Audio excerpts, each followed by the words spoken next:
Yeah, it's been really tough for me to gauge, and I think maybe for a lot of people too, particularly with the AI trade and technology, and it keeps running. Will it keep running? There's all this talk about still many years of build out that is required and billions of dollars being thrown at the problem. But yeah, how do you value that? Yeah, it's a question we ask ourselves almost every single day.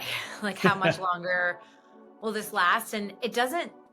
I think there's like two fundamental questions in that. Is like, is AI real? And I think just like in the 90s, was the internet real? Yes. And eventually literally reshaped the way we live and work and shop and everything. And generally for the better, generally. AI is for real. I'm convinced of that.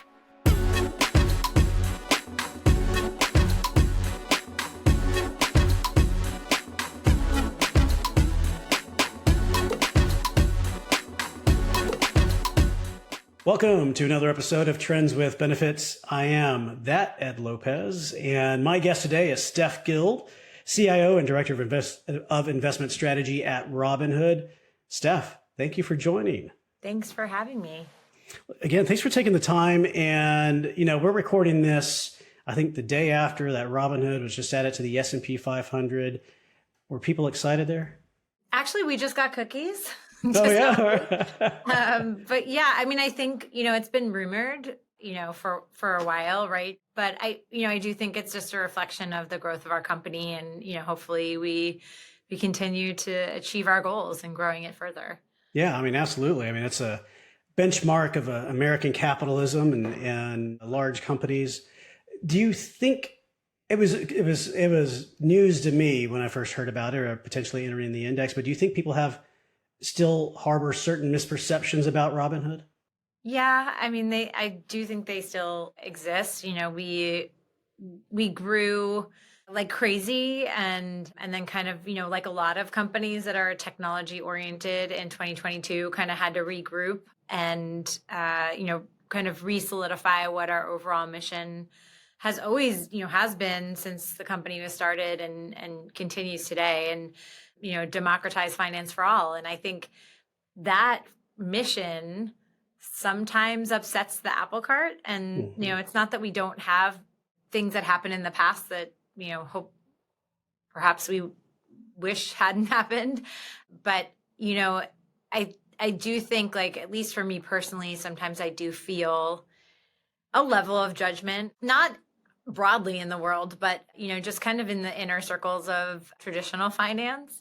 And that's where I think it kind of still lives, but I think it definitely feels less so than it did just a few years ago. Yeah. Do you think any little bit of that helps inspire people in the company to just, innovate and continue to disrupt? Yeah, I mean, I think so. There's always an element of human nature, right? Where if someone tells you you can't do something, you're like, watch me. And I think that, that certainly, I think that lives a little bit within our culture. But I also think that we are insanely focused on what our customers want and need. And, we just had our second annual client conference, and I do feel like that was the one thing that came across pretty regularly in terms of when I was interacting with our clients. It's just like, you guys, you listen to what we want, and then you actually make it for us. So, I think that's for us, like one of our core tenets. I heard that was great. I think we had some folks go to that conference. Was that the conference in Vegas recently? Yeah. At the Virgin Hotel, the old Hard Rock. Well, your clients definitely are at the core of your business and what Robinhood does and where it's come from. I guess it's probably still fair to say that your client base are younger investors. Is that still true generally? Generally, yeah. I mean, look, we have clients from all age groups and all generations. And that was really apparent when we were in Vegas, for example. But yeah, the average age is around 33.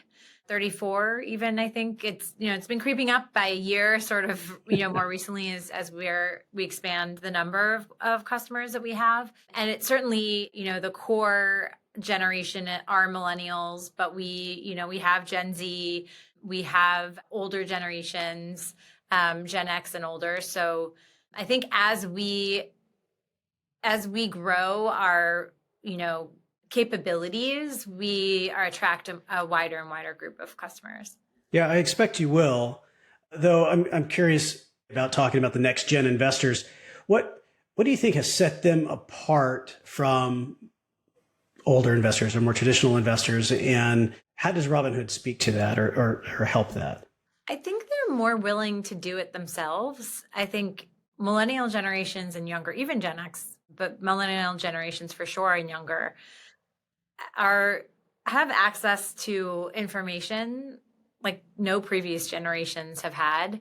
It wasn't that long ago where if you wanted to get invested, you had to have a financial advisor, and the only other way you were doing it was like kind of through your 401k.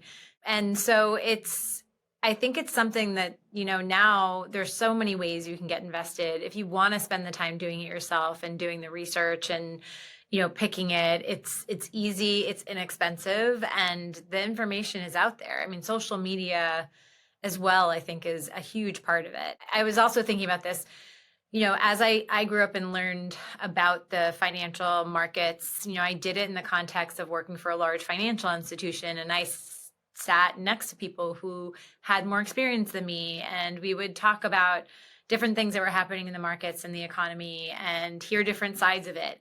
And as you might read something and study it, but then if you get to talk to somebody else about it, that's when it really solidifies your understanding. And that's what I think social media also is for the next generations, is that you can hear what people think, right or wrong, and even react to it and interact and send messages to each other about the topics that you're interested in.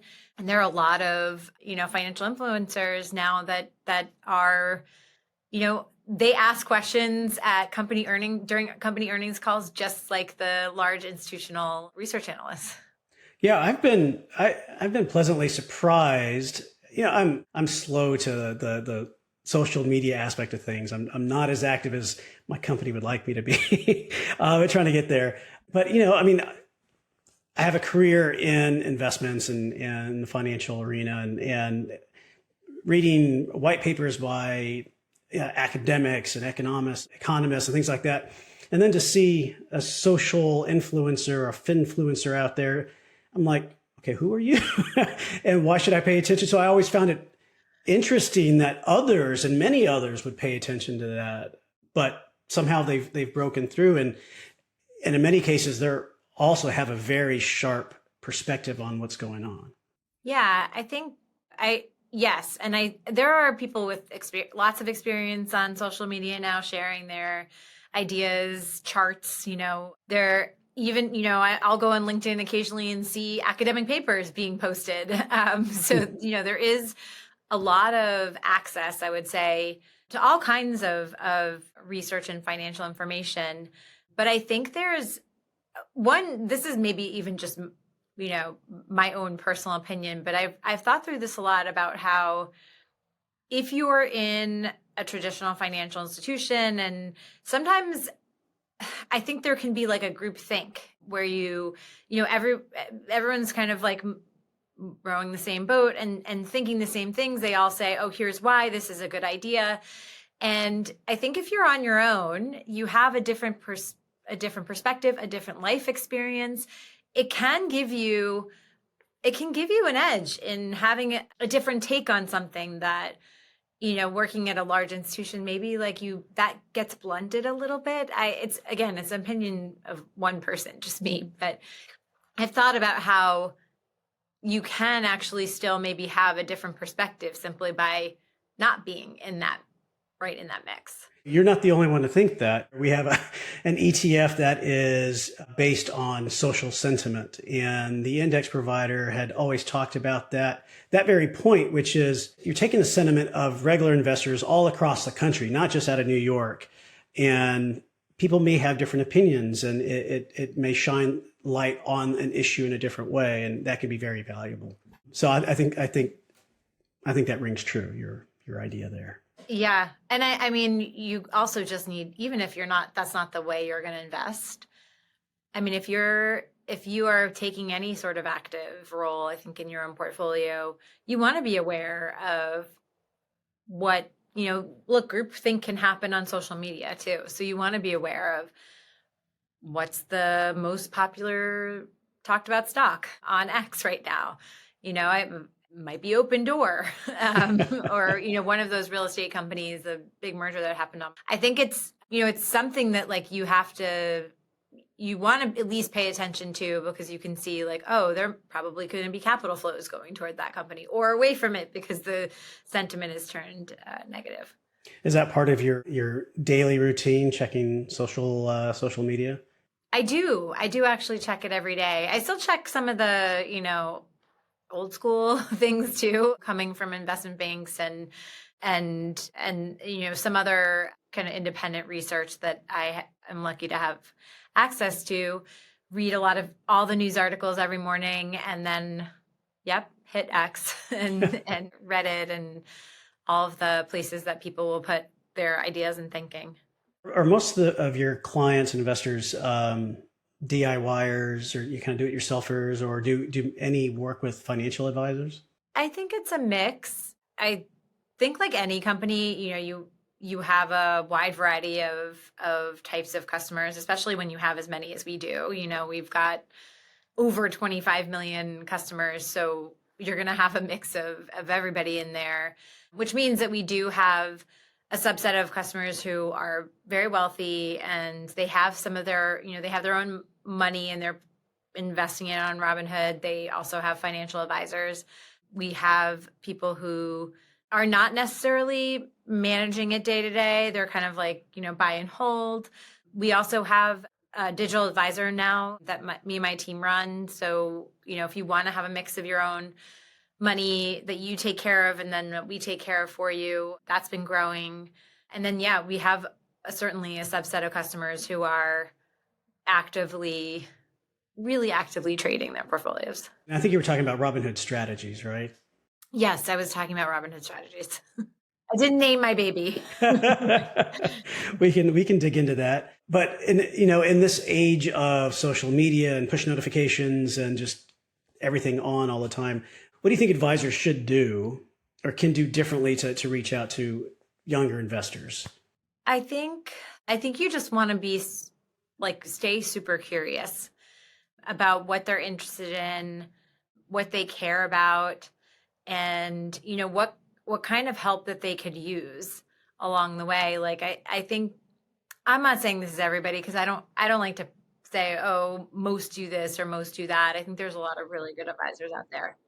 But I think sometimes there can be a, well-established, experienced advisor, let's say, might approach the next generation of their clients in a way that assumes they don't know anything, or know less than, maybe the average older person about investing and finance. And I think that even if they do know less and need more help, I think you always just want to approach the next generation with a very an open mind and curiosity, because I'm telling you, social media, YouTube, I just see it in my own children, having a phone at such a young age, it really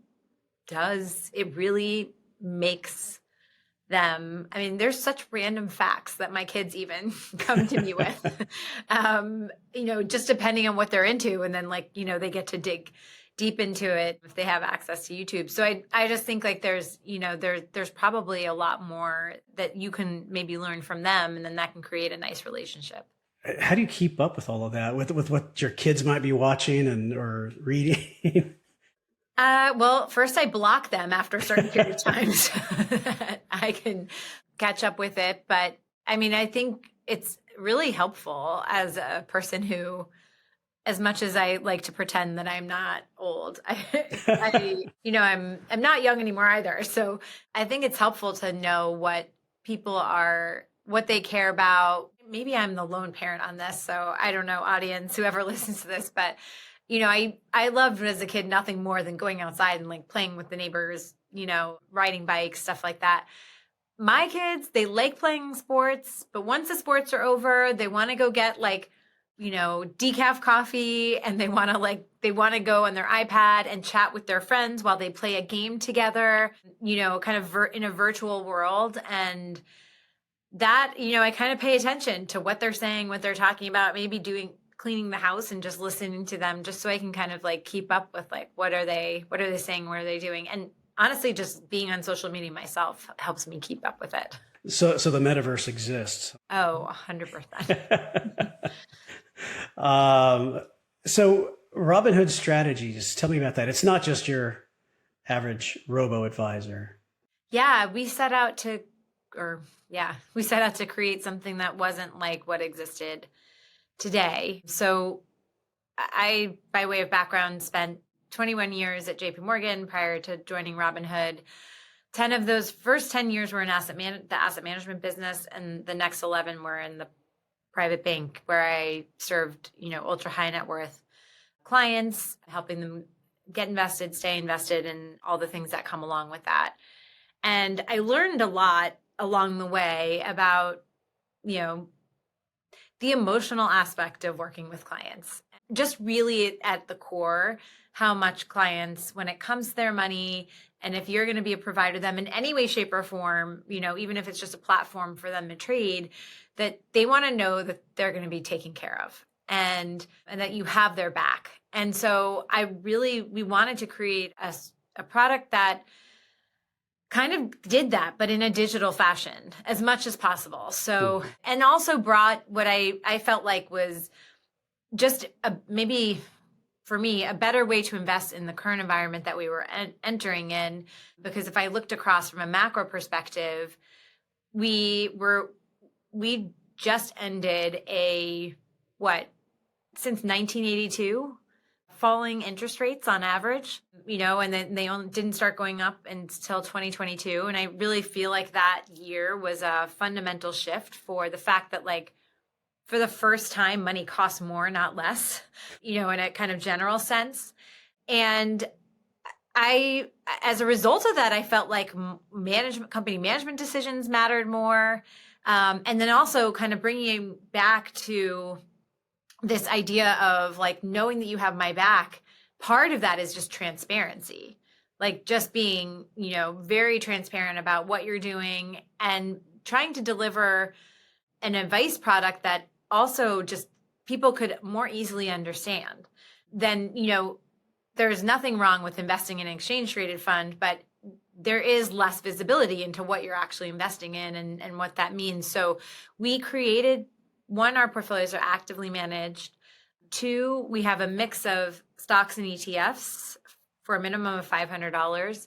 We also kind of, again, back to this, like having your back, anytime we make a change, anytime something happens in the macro landscape that we think is, meaningful, we actually send a message to you in your account dashboard that is explaining, like, here's what we think about it, or here's why we made this change. Here's what we're thinking going forward.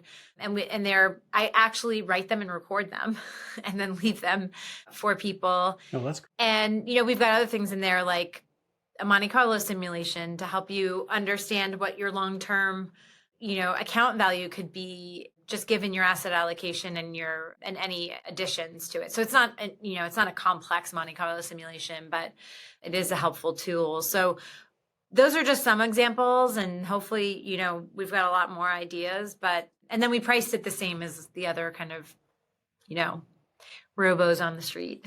Yeah, I know you didn't like to use the term robo on this because there is kind of a human element. Yeah. And I'm encouraged. I think, when the idea of robo advisors came out a few years ago, it was like, oh no, the, financial advisors are going to go away. But I think when people start to, as they get older and perhaps have more money, they're going to want advice. Yeah. And maybe just be able to work with their investments a little easier. So congrats on launching that product. Thank you.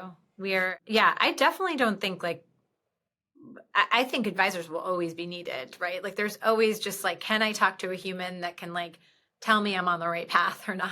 Right.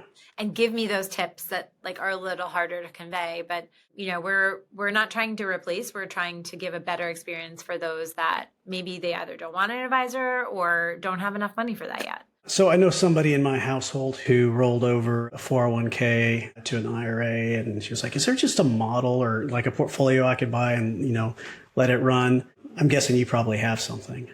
Yeah, we when you sign up, you answer a series of questions as you would expect. And then we walk you through how we build our portfolios, not at a detailed level, but we say like this is how we think about it. And these are kind of the three ways to think about it, which is like, your overall asset allocation, your how we break up the portfolio into different categories, and then we offer single stocks. And then voila, here's the portfolio we suggest. But you can also edit your answers to say, you know what, that's actually, I want something a little riskier. I should have put that. And then you can see how your portfolio changes before you even commit to it. And then once you go so that's going to be your portfolio. Then once you fund, you'll actually see it, and you can restrict stocks, yourself in it that you say, you know what, I actually already own a lot of that somewhere else, or, perhaps you just really disagree with it in some way, shape, or form. And that's the way it basically gets managed. Although we do try to be as personalized as possible, or customized. I should use that word, not personalized. Are the portfolios or the strategies stock only, or do you do ETFs and stocks? Or they're a mix of ETF and stocks, actually. And we, for less than between 50, if you have $50 to 500, it's ETFs only. Once you get above 500, we'll introduce single stocks to that mix of ETFs. And the ETFs to me serve as a way to kind of ground you. It's sort of like your base allocation and gives you like the right risk profile, in my opinion, because part of that ETF allocation will be bonds if it makes sense for you, just depending on what you told us about what you want in terms of your objective, your risk tolerance, and then your time horizon is pretty important to determining that. Now, I know in the early days of Robinhood, a lot of it was driven by meme stocks. Are there strategies around certain thematics at Robinhood that somebody could still target and get exposure to?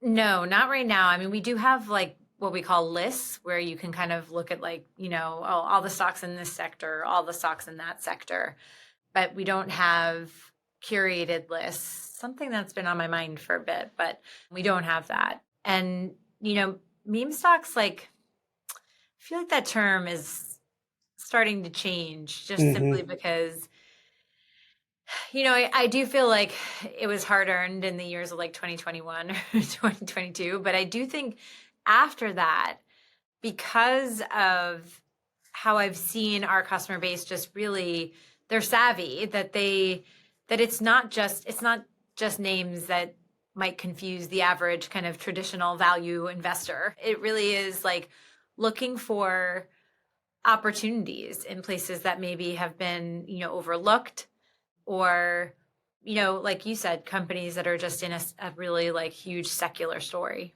Yeah. And one of the things that you mentioned to me in a previous conversation was the way that many of these next gen investors kind of think about investing or approach investing, and one being buy themes. And I found that interesting. I don't know if that is in your mind, a difference from other investors, perhaps. So we have something called the Robinhood Investor Index that kind of helps us track like what people are owning. We rebalance it, so to speak, every month, where we look across what people are holding and take into account how much of a stock is up, as a percentage of their total balance. And there's definitely been evolving themes over time as we've been watching it. A lot of them make a lot of sense.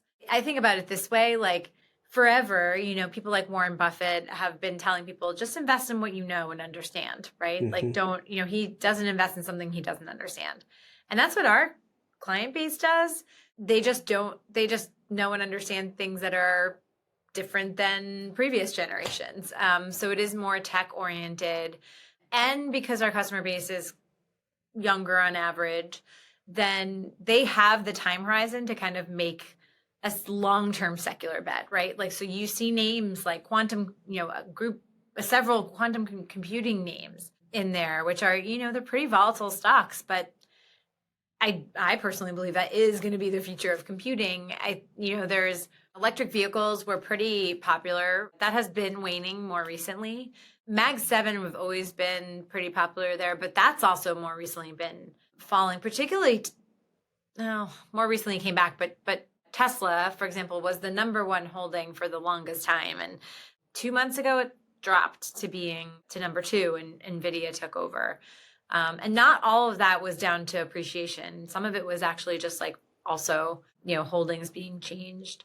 And then you see some aerospace and defense themes starting to come through a little bit too. So, which is a story I've liked since the summer. So, yeah.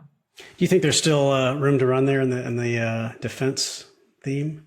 I think so, but not necessarily in the biggest names.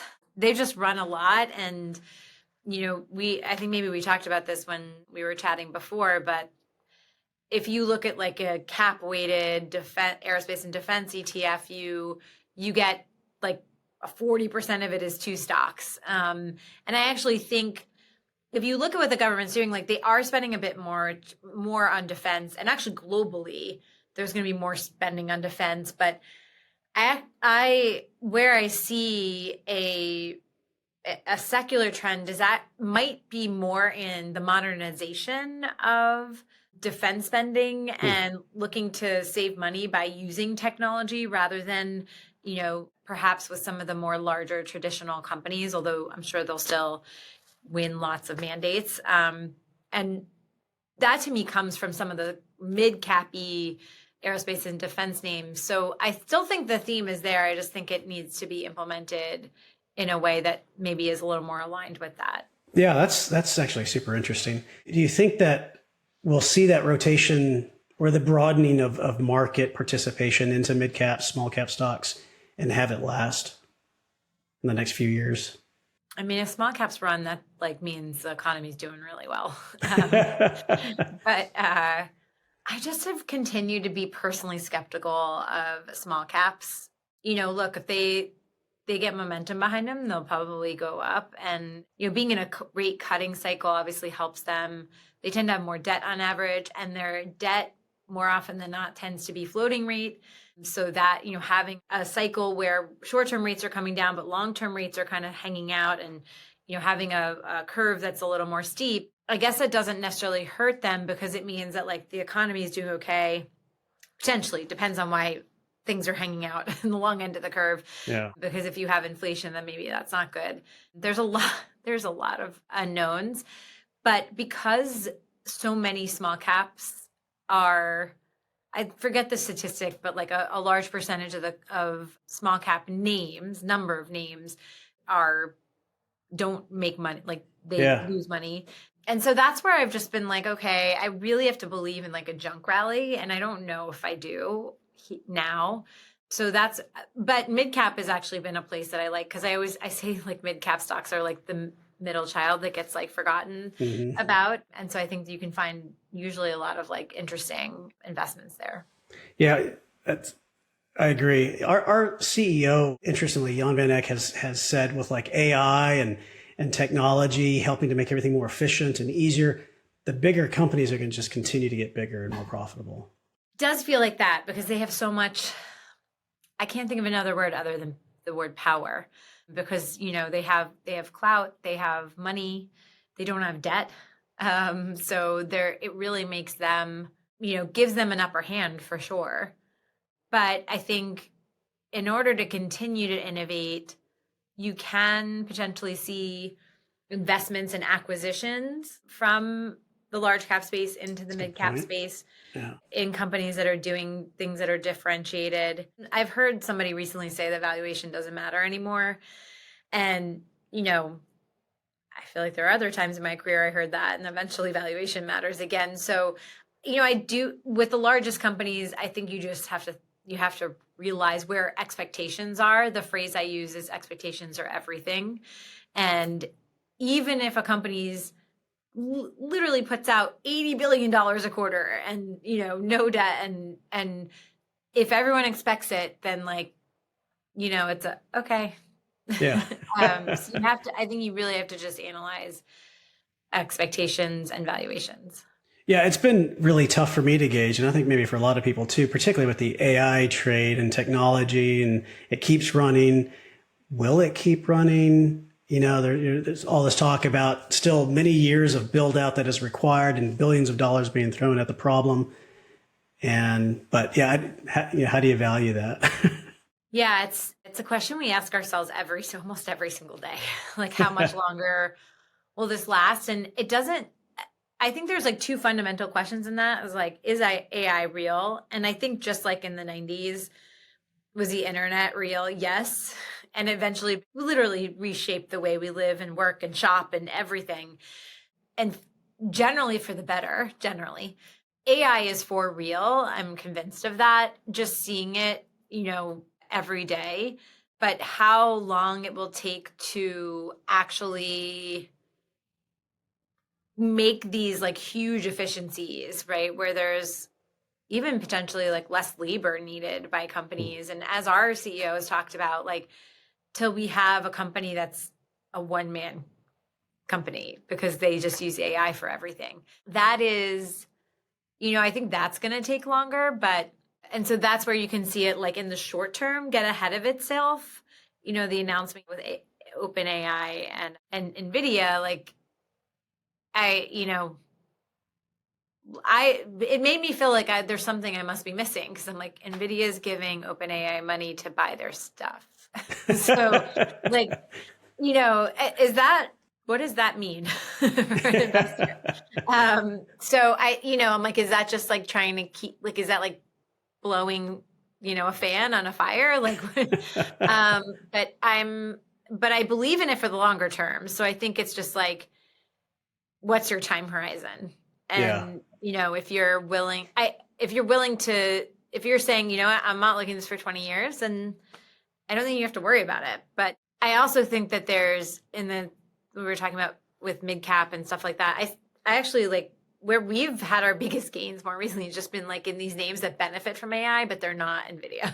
Like, like there are these companies that for some reason got forgotten that they were needed in the food chain, and they've, been doing better. So that's where I think like you kind of have to the picks and shovels and things like that. Kind of the supply chain for AI and data centers, things of that sort. Yeah.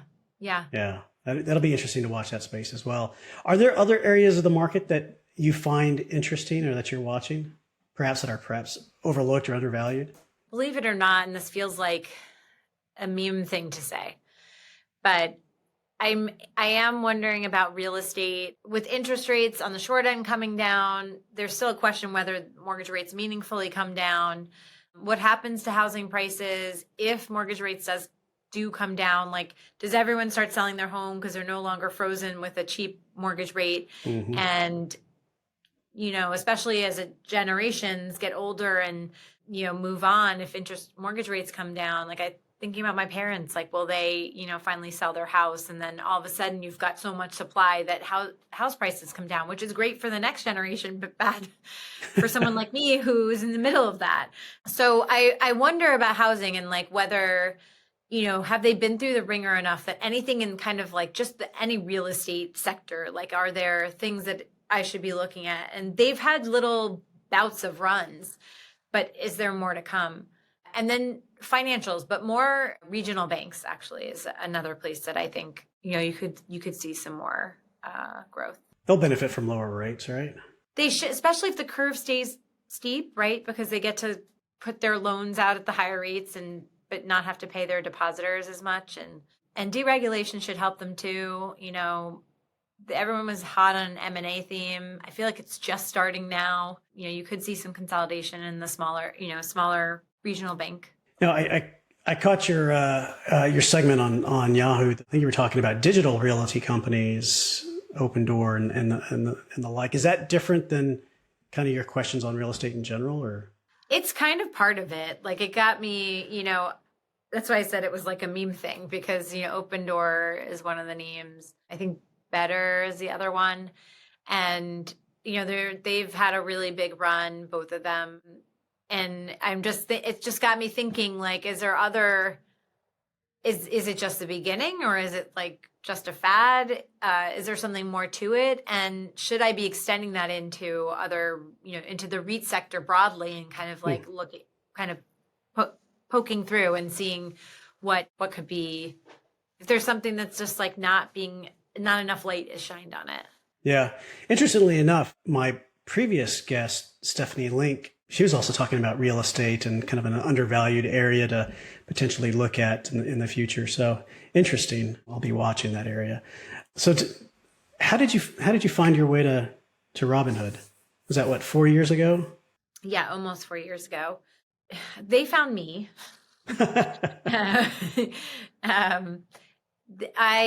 They were looking for someone to come and start investment strategy. Back then, they had just started building what we have out there today, which is first trade recommendations, which helps people kind of get started on their investing journey. There's a lot of people who put money in an account and they're like, I don't actually know what to invest in. So this helps them, gives them like a starter portfolio, as I like to call it, of 4 ETFs, broadly diversified, and just helps them like, $20, no ongoing fee or anything like that. It's just a one-time point in time recommendation. And I think in starting to build that, they said, oh, we actually need people who know about who have done investing. And I was at the point in my career where I'd been at my previous employer for over 20 years. And I do think, and I don't know if I'm alone in this, but it felt like COVID really kind of made me pause and think like, what am I doing for the rest of am I doing this for the rest of my career? Am I doing something else? And if I am going to make a change, what would that look like? What would I want it to look like? And I think as much as I learned so much during my career there, it felt like, call it my midlife crisis, but it felt like a time where if I could do something that sort of, at the very least, help put my skills to good use to help people know more about the markets, then that would be amazing. I didn't know if I was going to find that. And then that's why I said, like, I had an inbound from Robinhood, and then we just both decided to do it. That sounds great. That sounds like an amazing opportunity, and you took that chance, and so far it's working out. I mean, I have to say, like, emotionally felt like a risk because, where I came from was just so solid. Now, you came from a big box bank, right? And now you're kind of going to, in effect, not really, but I guess a startup almost, a startup-like. Back then, it felt like more of a startup. It doesn't feel like as much of a startup anymore. Yeah. But we're still, even though it's not as much of a startup, I still feel like everybody's still pretty scrappy. So that's pretty cool, actually. And you guys seem to be getting into a lot of different areas, whether it's venture and predictive markets, even tokenization, I think. And what's the strategy there? Ultimately, what's the goal for Robinhood and the mission? I think the headline mission of democratize finance for all really speaks to it, which is, we want to be the place that you can have all your assets at. We want to expand internationally, and we want to serve those that want to trade actively. So that means giving people who want to trade actively lots of tools and different asset classes to be able to do that.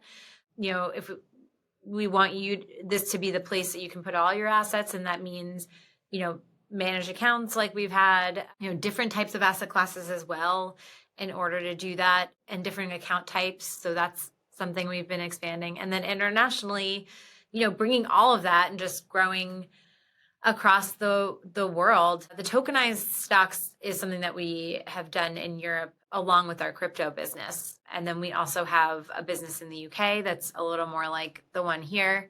And then, the expansion will continue beyond that. Awesome. One question I like to ask my guests is, what's one long-term trend you see playing out over the next several years? I mean, I know we talked about a few different themes or what have you, but I don't know, is there anything top of mind that's interesting that people might find interesting that you are watching? And kind of coming back to something where I shared earlier about listening to my kids play games with their friends in this virtual world. And I actually am quite excited about, Gen A, for example, or Gen B, even getting exposed to money and investing and just growing up with it much more than previous generations had. And I think through, technology and through broader account types and, the introduction of the accounts that the president has introduced that can give a child, born some money and it can kind of grow over a long time. I think like that is exactly what we need, I think, to level up our just like when I think about, the talk of the wealth gap, like, it is absolutely true. I mean, it feels like there's a lot of people who are doing really well and a lot of people who are not doing so well. And I have to tell you, like when we were at our client conference, I had several conversations with clients that said, Robinhood changed the trajectory of my wealth. Like it means that I can now provide for my son. Like I wasn't able to, not the life that I was able to have. And so that like, I think if we can sort of push on that as part of the mission and I think more and more like kids could sort of get used to like, what does it mean to invest? What does it mean to manage my money in a way that is right for me? My kids are learning that the hard way because, we have a credit card and you can give it to your family and I gave it to my kids and I have them. That's how they get their allowance. And It's so interesting. Like my son is like always trying to get someone else to pay for him so he doesn't have to spend his own money. And my daughter is like, taking everyone to the coffee shop and like buying things and, almost like she said to her friend, oh, so-and-so bought this for me and I'm going to pay her back when I get my allowance. And I'm like, you're already taking on debt for your future cash flows. So, I think these are like the right times to learn those things, make those mistakes. Oh, that's great. All right. So, and the one other thing we do to close out is a speed round called Trend or Fad. You don't have to explain these if you don't want to, but I'll just get your quick take on a few different concepts if you're good with that. Okay. Yeah. Let's go. All right. Continuation funds, Trend or Fad? Trend. Dollar weakness, Trend or Fad? Fad. Depends on your time horizon because I think with the dollar weakness, it depends on your time horizon.